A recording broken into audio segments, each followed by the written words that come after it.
کیا میری ایک بار کہی ہوئی بات سمجھ میں نہیں آ رہی؟ پیچھے ہو جاؤ۔ اب کی بار وہ چلاتے ہوئے بولا تو وہ سہم کر پیچھے ہو گئی۔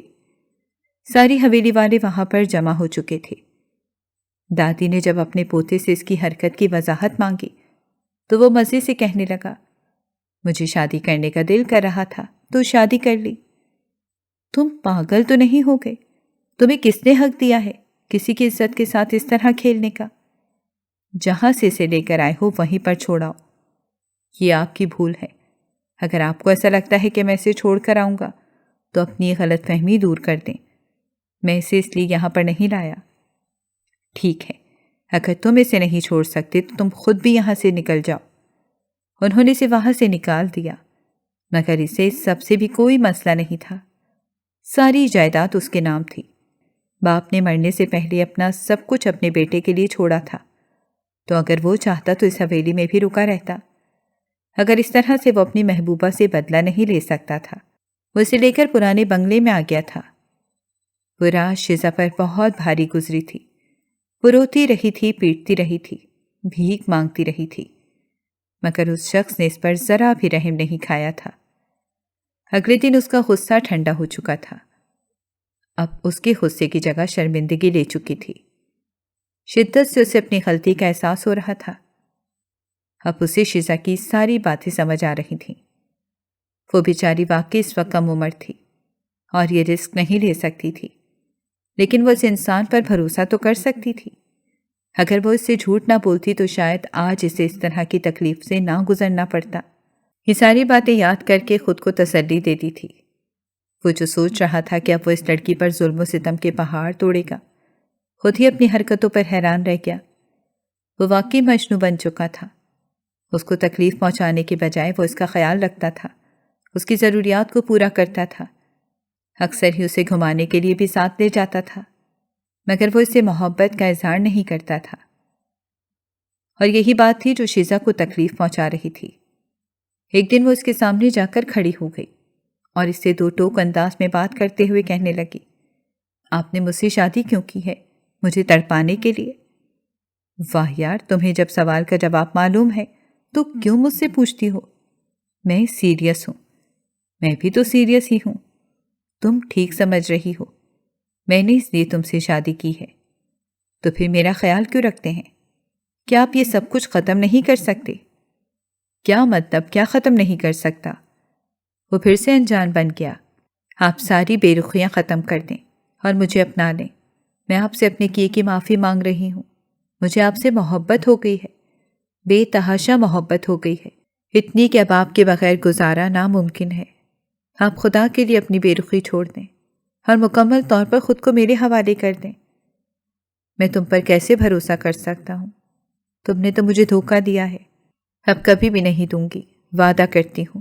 اس کی آنکھوں سے آنسو ٹپک کر گرا تو بے ساختہ یاسر نے اس کا آنسو صاف کیا۔ میں نے کبھی تم سے نفرت کی ہی نہیں ہے۔ غصہ تھا لیکن نفرت نہیں تھی، اور آج میں اس بات کا بھی اعتراف کر لیتا ہوں کہ میں تم سے محبت کرتا ہوں۔ اس کے اس اظہار پر وہ کھل کر مسکرا دی۔ اگر آپ کو ہماری کہانیاں پسند آ رہی ہیں تو ہمارے چینل کو سبسکرائب کریں اور بیل آئیکن کو پریس کرنا مت بھولیے گا تاکہ ہماری ہر کہانی آپ تک بر وقت پہنچے، اور کامنٹ باکس میں اپنی رائے کا اظہار کرنا مت بھولیے گا۔